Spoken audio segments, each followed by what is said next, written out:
Sharp Game here, coming at you from JujuRelationships.com. And in this video, I'm going to talk about 3 red flags when it comes to talking to Japanese girls. And all Japanese girls aren't created equally. I know there's a myth that all Japanese girls are kind of innocent, or angels. I've been hearing these stories since the 90s, and that hasn't been my experience. It doesn't matter anywhere you go in the world, you can always have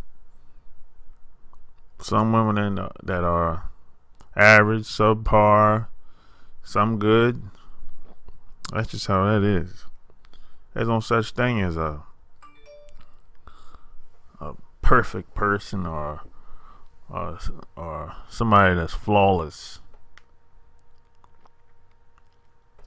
So one of the red flags is a woman that's all about money.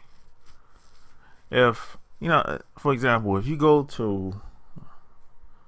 y'all go out somewhere, like could be a restaurant, bar, club, and she never wants to pay. She expects you to pay because you're the man, or because I don't know, maybe you ask her out, or because you're American, or whatever the case.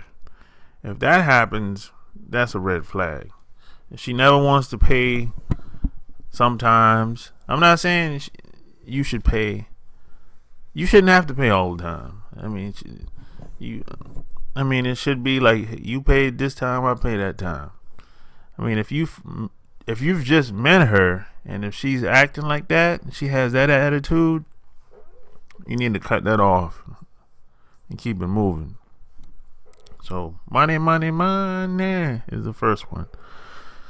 Second thing, if she wants to talk to you just because you're black, or just because you're white, or just because you're associated with a specific type of nationality or group of people, that's a red flag too, because she might have some type of fetish going on. She might have she might be fascinated in the wrong way. She might, maybe she's been looking at too many movies, or too much television, or too many videos, and y'all just not on the same page. Maybe she might be obsessed. It's a lot of people out here that's like that. They have their little fetishes about certain people, certain women, certain guys. And Japan is no different. They have their little fetishes about certain people, and sometimes it starts from there. They just want to talk to a guy just because he's white with blonde hair and blue eyes, or just because he's black. You should be more than that. You should see yourself as a person of value, not just something to do, or just somebody to be around just because, or not just because she wants to have a good time. Sometimes you have to stand for something, or you fall for anything. So that's number 2. Number 3 is she's not honest. And what I mean by not honest, the type that they're kind of like lap dogs. Everything you say, she agrees. If you say, hey, let's go to this restaurant, okay. If you say, hey, do you like this? Yeah, I like it. Everything she says, everything you say, she agrees. Now, some guys, or maybe you might be thinking, well, that's the type of girl I want. I want the type of girl that agrees with everything that I say. But actually, you don't, because that's being very dishonest and disingenuous. Because in the back of her mind, you know,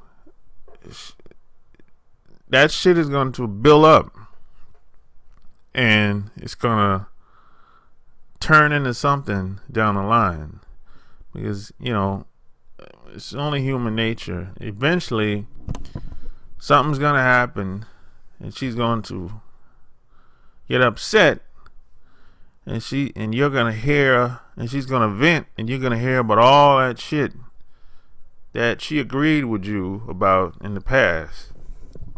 And then you're going to be surprised. You're going to be shocked about how much she actually disagreed with you, but she just didn't have the courage to come out and say so. Because in Japan, they're raised to go along to get along. Because in their mind, if they do that, they can somehow keep the peace amongst each other. So it doesn't matter what happens within the relationship, even if it's problems, even if it's personal problems. Most women still won't speak up because they think that it's not going to help anything. Of course, that's not always true, but that's how a lot of Japanese girls see. They see it like that. They'll just suck it up.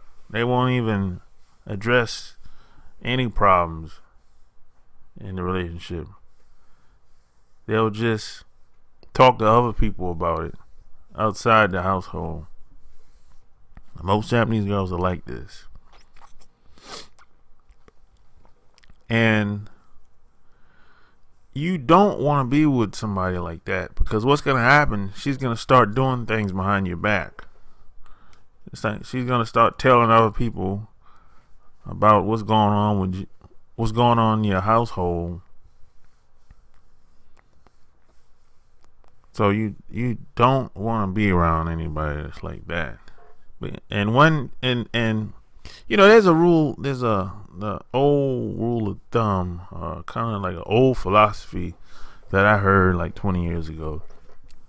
It said once your business leaves your household, game over. Because everyone knows that, the family knows everything. Her family knows everything. Your family knows everything. Her friends knows everything. And once that happens, they're going to get in her ear. And she's going to get pulled around everywhere because everyone has an opinion. But the problem is everyone doesn't really know what's going on, because there's always at least two sides to the story. And they haven't really heard your side. They just took her side. So this is why you should keep your business in your household. And this is why you should limit how much you tell your friends, because a lot of them, let's face it, are secretly jealous of you, and secretly they want you to fail. So that's just food for thought. But let's recap the three things. Number one is money, money, money. Number two is don't talk to any woman, Japanese girl, just because you're black, white, or she have some crazy fetish going on. Number three is she's not honest. Those are the three things that you should be aware of. 3 red flags. So if you like what you heard, subscribe to my YouTube channel. Check out my blog, chooseyourrelationships.com. Until next time, Sharp Game is out.